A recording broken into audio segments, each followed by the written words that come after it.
มากๆเลยค่ะ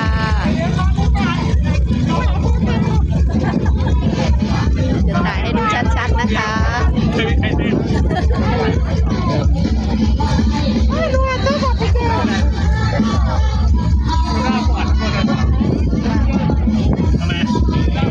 ใครจะแคปรูปไว้ก็ได้นะคะภาพประทับใจ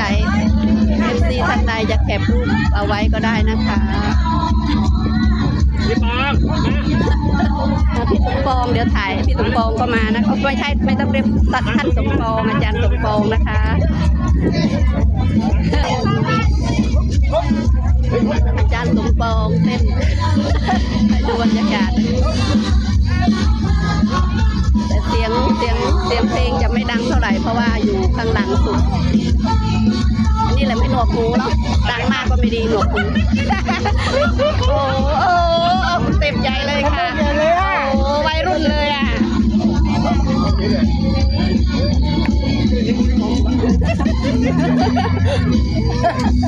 ยังถ่ายวิดีโอไว้ป่ะคะเขาไม่มาเหรอถ่ายวิดีโอไว้ถ่ายเอาไว้พี่เลยให้เราถ่ายรูปยังถ่ายกับท่านสมปองยังให้ใครถ่ายให้ให้แม่เรียมถ่ายให้ก็ได้รูปอันนึงเสร็จมาถ่ายรูปพี่เปาไม่ต้องมาถ่ายมากระเป๋าเลย